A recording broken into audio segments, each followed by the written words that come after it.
Caros amigos, bem-vindos a mais um episódio de hoje na Segunda Guerra Mundial.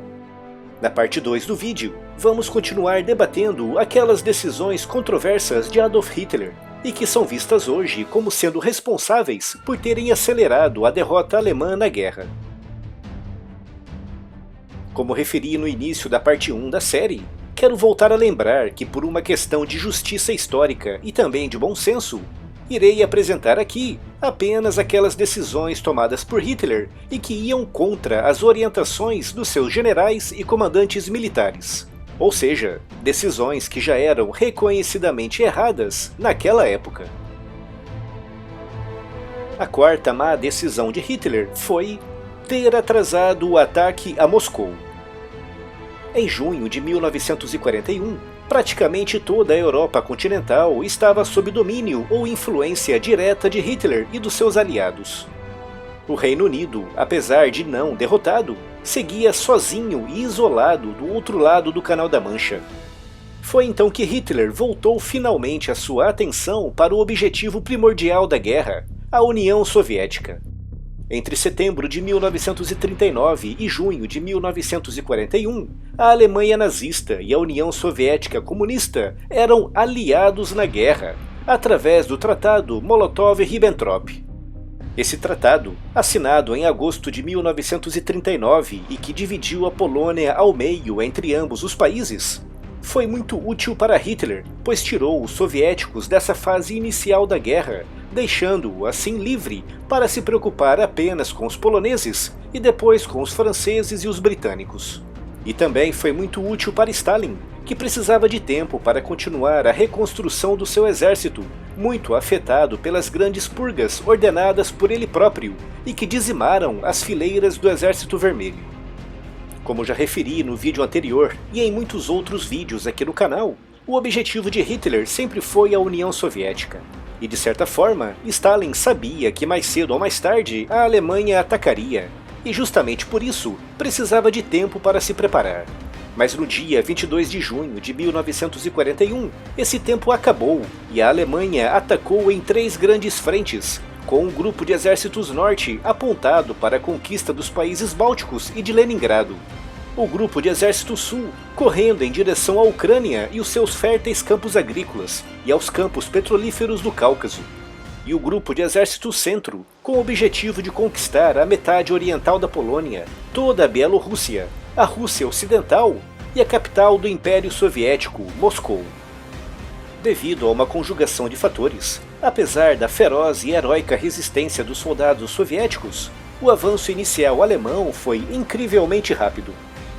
Em agosto de 1941, apenas 2 meses após o início da invasão, os alemães conquistavam Smolensk, o último grande reduto defensivo soviético a apenas 350 quilômetros de Moscou. Foi então que Hitler, que até então tinha deixado a condução da Operação Barbarossa inteiramente na mão dos militares, olhou o mapa e ficou preocupado com o que viu. Os seus 3 grupos de exércitos avançavam profundamente pelo interior da União Soviética, como se fossem grandes lanças. Mas Hitler preocupou-se com os flancos dessas lanças, que na sua visão estratégica da guerra, estavam perigosamente expostas a contra-ataques soviéticos. Hitler então teve uma ideia: paralisar o ataque contra Moscou e dividir o grupo de exército centro em 2, com uma metade indo para o norte em direção a Leningrado, cercando nesse movimento as forças soviéticas que ameaçavam os flancos do grupo norte e do grupo centro, e com a outra metade indo para o sul em direção a Kiev, na Ucrânia, cercando as forças do Exército Vermelho que estavam lutando na Ucrânia, ao mesmo tempo em que aliviaria a pressão sobre os flancos do grupo centro e do grupo sul. Essa decisão é muito controversa, já que atualmente alguns historiadores consideram-na correta e acertada, concordando que os flancos muito expostos dos 3 grupos de exércitos poderiam ser atacados pelo Exército Vermelho. Mas em agosto de 1941, essa ordem foi muito contestada por praticamente todo o Estado-Maior do Exército que combatia na frente oriental. O próprio comandante-em-chefe do exército, Walter von Brauchitsch, era a favor de um ataque rápido e certeiro contra Moscou já em agosto, argumentando que a captura da capital soviética interromperia as linhas de comunicações entre o norte e o sul do país. Franz Halder, chefe do Estado-Maior do exército alemão, também era a favor de um ataque direto contra Moscou em agosto. Heinz Guderian, que comandava o chamado Grupo Guderian, uma formidável formação de 3 divisões Panzer, tinha já traçado planos para um forte ataque contra Moscou em agosto de 1941, e argumentou ferozmente contra essa decisão de Hitler de paralisar esse ataque e de dividir as forças do Grupo de Exército Centro. Mas mesmo diante dos protestos de praticamente toda a cúpula militar alemã, as ordens de Hitler eram para ser obedecidas, e em agosto de 1941, o Grupo Centro foi dividido, com metade indo para o norte e a outra metade indo para o sul. A metade que foi para o sul contribuiu de forma decisiva para uma grande vitória e na captura de mais de 600 mil soldados soviéticos em Kiev, em setembro de 1941, momento no qual Hitler ordenou que voltassem para Smolensk e retomassem o avanço contra Moscou. Mas quando as forças regressaram ao ponto de partida, o final de setembro já se aproximava, e com ele, a época das chuvas, conhecida como Rasputitsa, período no qual as estradas ficam completamente enlameadas e quase intransitáveis. Apesar de todas as dificuldades, no final de outubro o exército alemão tinha ultrapassado as últimas linhas defensivas fora do perímetro de Moscou, mas foram obrigados a paralisar o avanço devido às chuvas, que afetavam não apenas a mobilidade do exército, mas também o fornecimento de suprimentos para a linha da frente. Foi só em novembro, quando a lama congelou graças à chegada do inverno, que o exército alemão pôde voltar ao ataque contra Moscou, mas nessa época Stalin, que tinha descoberto que os japoneses afinal não tinham intenções de atacá-lo, começou a trazer tropas do Extremo Oriente e da Sibéria diretamente para a defesa de Moscou. As forças alemãs dividiram-se em 2 pinças, uma ao norte e outra ao sul, e em dezembro, com temperaturas abaixo dos 25 graus negativos, atacaram finalmente as últimas linhas defensivas da capital soviética. Mas nessa época, as tais tropas orientais e siberianas já tinham chegado e assumido posições defensivas, algo que, associado às temperaturas baixíssimas, atrapalhou muito os planos de conquista de Hitler. Como resultado, no início de janeiro de 1942, apesar de algumas unidades alemãs terem chegado a apenas 30 quilômetros do Kremlin, a ofensiva contra Moscou foi interrompida e considerada um fracasso, após cerca de 350 mil baixas alemãs e de 650 mil baixas soviéticas. Foi então que os soviéticos contra-atacaram em força, com os militares alemães pedindo a Hitler um recuo para uma zona que pudesse ser melhor defendida, mas esse pedido foi negado. Heinz Guderian, que já tinha ficado muito chateado por não ter atacado Moscou quando a capital estava vulnerável, protestou tanto que acabou por ser demitido. Como referi, hoje em dia alguns historiadores argumentam que a decisão de Hitler em dividir o grupo de exército centro para aliviar os flancos norte e sul foi acertada. Mas alguns historiadores, apoiados nas opiniões dos próprios militares alemães que combatiam na frente oriental naquele momento, argumentam que se Moscou fosse atacada e conquistada entre agosto e setembro de 1941, as comunicações entre o norte e o sul do país seriam bastante afetadas e a cadeia de comando do Exército Vermelho seria muito prejudicada, o que facilitaria as ações futuras em toda a frente oriental. Eu pessoalmente concordo com esses historiadores e com o argumento apresentado pelos militares alemães que combatiam na região naquela época, por isso incluí essa decisão de Hitler nessa lista. Mas compreendo perfeitamente se outras pessoas, baseadas na opinião de outros historiadores, não concordarem. A quinta má decisão de Hitler foi ter dividido o grupo de exército sul e ter atacado 2 alvos ao mesmo tempo. Em junho de 1942, um ano após o início da invasão alemã da União Soviética, apesar dos alemães não terem conquistado Moscou, a cidade de Leningrado seguia cercada no norte. Forças alemãs seguiam firmes a apenas 200 quilômetros da capital soviética no centro, e no sul, praticamente toda a Ucrânia estava em mãos alemãs. Foi então que Hitler definiu os planos para os ataques na frente oriental para o verão de 1942, que na Europa começa no final de junho. Esse plano, conhecido como Caso Azul, envolvia o avanço do Grupo de Exército Sul em direção aos importantes campos petrolíferos do Cáucaso, cruciais para a guerra. Nas primeiras semanas, o avanço alemão foi tão rápido que no final de julho Hitler acreditava realmente que todo o Exército Vermelho tinha sido destruído naquela região. Diante dessa suposta evidência, Hitler tomou uma fatídica decisão: dividir o Grupo de Exército Sul em dois e atacar dois objetivos ao mesmo tempo. Uma das metades do grupo, conhecida como Grupo A, iria para os campos petrolíferos do Cáucaso, e a outra metade, conhecida como Grupo B, iria para Stalingrado, uma cidade sem qualquer importância estratégica militar, mas que Hitler queria destruir, já que o seu nome era uma homenagem a Stalin. Essa decisão dificultou ainda mais a logística do exército alemão, que passou a ser obrigado a abastecer dois grupos de exércitos que seguiam em direções diferentes. Como consequência dessa decisão, o grupo de exércitos B, liderado pelo 6º Exército Alemão, foi cercado e completamente destruído em Stalingrado entre dezembro de 1942 e janeiro de 1943. E o Grupo A, que seguia em direção aos poços petrolíferos do Cáucaso, não foi capaz de alcançar o seu objetivo, já que tinha sido enfraquecido pela divisão do grupo original de Exército Sul. E como consequência disso, foi expulso da região por um forte contra-ataque soviético. Essa decisão de Hitler de dividir o grupo de Exército Sul, baseada na premissa errada de que o Exército Vermelho tinha sido derrotado, resultou na perda de mais de 400 mil soldados alemães, sendo vista por muitos historiadores como o derradeiro ponto de viragem na Segunda Guerra Mundial, um momento a partir do qual os alemães, que até então acumulavam vitórias consecutivas, passariam apenas a recuar em todas as frentes. A sexta má decisão de Hitler foi não ter apostado mais recursos no norte da África.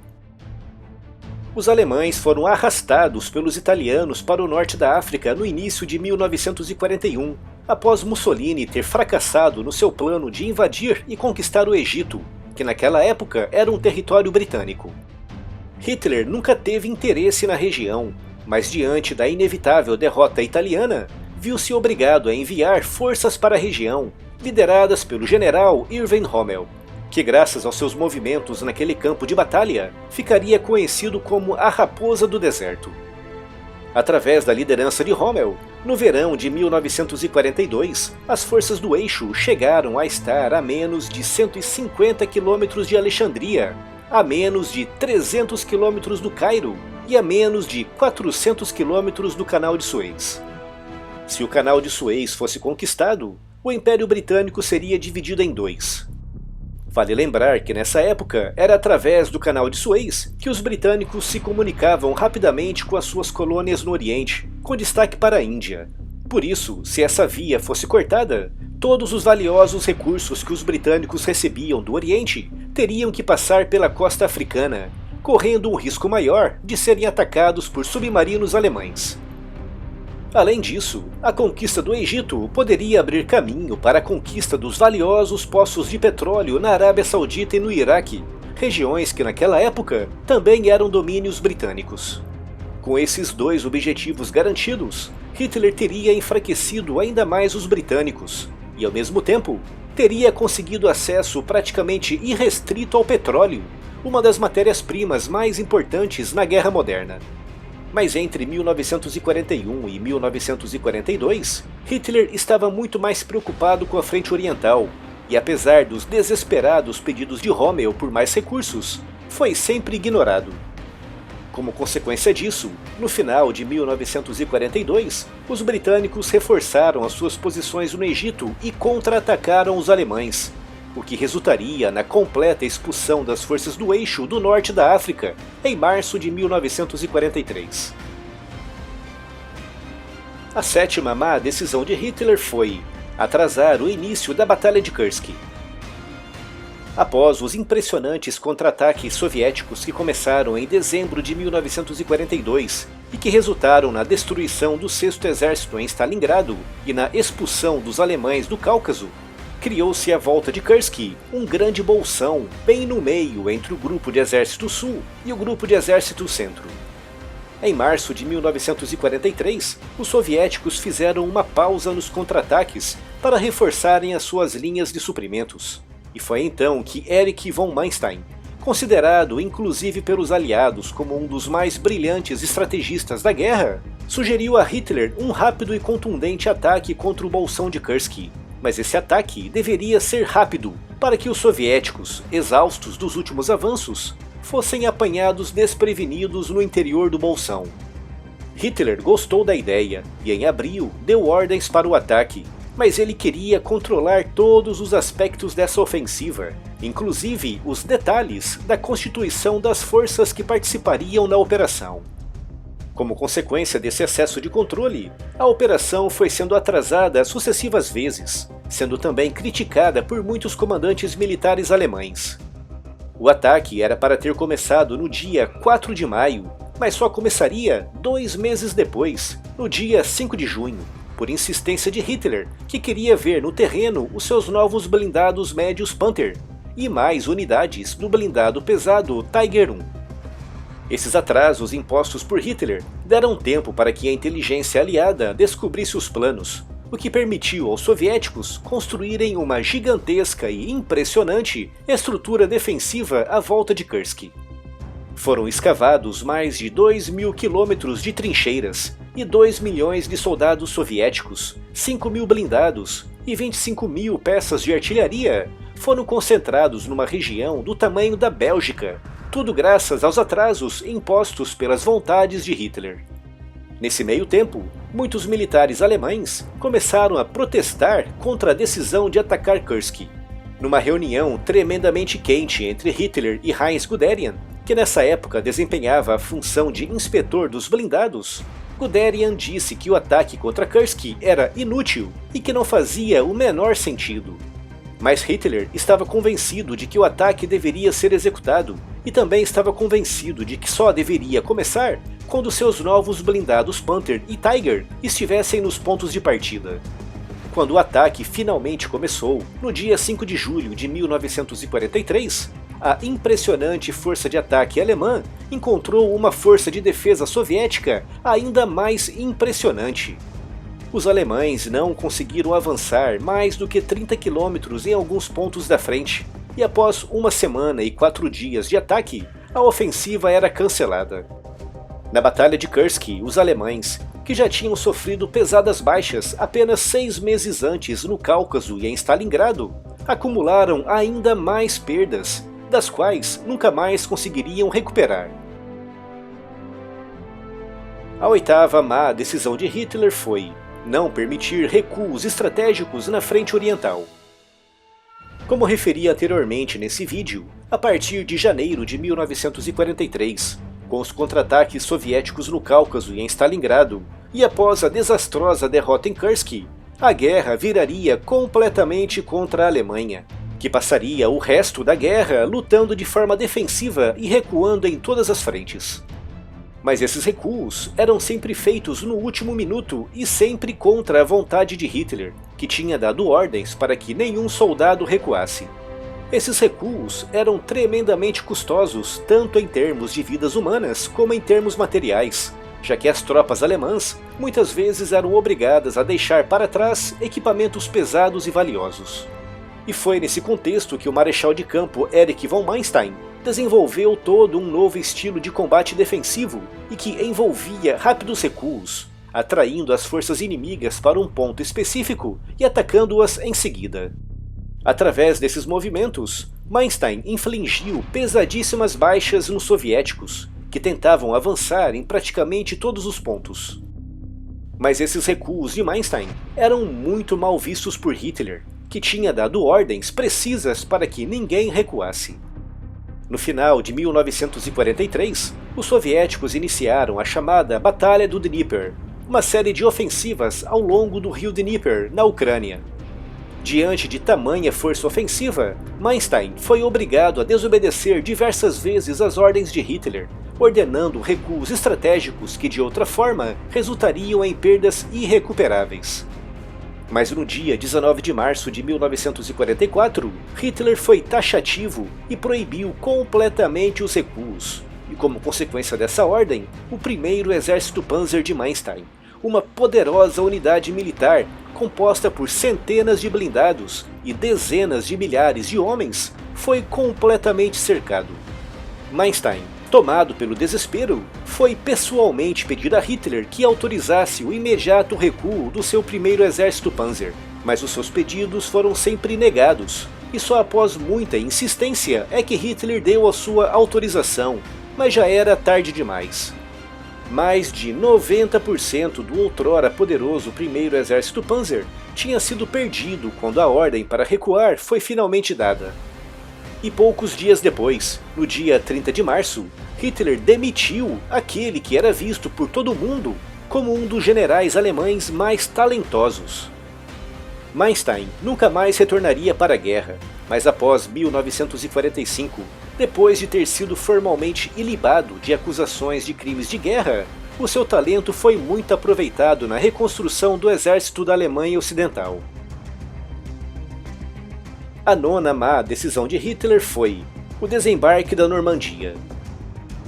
Em maio de 1944, era já bastante evidente para o alto comando militar alemão que os aliados tentariam um desembarque na França, só não sabiam exatamente quando e onde é que esse desembarque ocorreria. No entanto, graças a uma série de operações secretas, os aliados conseguiram plantar nos alemães a ideia de que esse desembarque ocorreria em Pas-de-Calais, a região da França mais próxima do Reino Unido e onde o Canal da Mancha é mais estreito. Essas operações tinham sido iniciadas logo no início de 1944, fazendo crescer em Hitler a certeza de que os aliados desembarcariam na França em Pas-de-Calais. Mas o general de campo Erwin Rommel, o famoso Raposa do Deserto, que desde o ano anterior era o responsável pelas fortificações costeiras na França, discordava de Hitler e dizia que o desembarque aliado ocorreria na Normandia. Quando era perguntado sobre o porquê acreditava que o desembarque seria ali, Rommel respondia: "É simples, se eu fosse um comandante aliado, seria ali onde desembarcaria." Mas Hitler não ouviu um dos mais brilhantes militares de toda a guerra, e por isso, quando os aliados começaram a desembarcar na Normandia no dia 6 de junho de 1944, Hitler convenceu-se de que não passava de uma manobra de diversão. Ele acreditava realmente que o desembarque na Normandia era apenas para disfarçar o verdadeiro ataque que ocorreria em Pas-de-Calais. Hitler estava tão convencido disso que durante mais de 3 dias ele manteve no norte da França várias divisões Panzers, aguardando o tal desembarque real que, como sabemos, nunca ocorreu naquela região. Apesar do desespero de Rommel pedindo a liberação daquelas forças, Hitler manteve-se fiel à sua suposição e não permitiu o envio de reforços para a Normandia. Foi apenas entre os dias 9 e 10 de junho, quando os aliados já tinham estabelecido um forte perímetro defensivo nas praias da Normandia, que Hitler finalmente aceitou os argumentos de Rommel, despachando para aquela região as suas poderosas divisões Panzer. Mas já era tarde demais, e quando essas forças chegaram à Normandia, os aliados já estavam muito bem reforçados. A 10ª má decisão de Hitler foi a Ofensiva das Ardenas, em dezembro de 1944. No final de 1944, com os norte-americanos e britânicos avançando a partir do oeste e a partir da Itália, e com os soviéticos avançando imparáveis a partir do leste, era já bastante óbvio que a derrota alemã era apenas uma questão de meses. Mas Hitler, que nessa época já tinha entrado numa espiral de delírios completamente irrealistas, acreditava que a Alemanha ainda poderia vencer a guerra. E foi com base nesses delírios que Hitler, tensionando barrar o avanço aliado que ameaçava invadir a Alemanha a partir da Bélgica, elaborou uma ofensiva cujo objetivo era cortar as forças aliadas ao meio, plantando uma cunha entre os exércitos britânicos, que avançavam mais ao norte da Bélgica, e os exércitos norte-americanos, que avançavam mais pelo sul.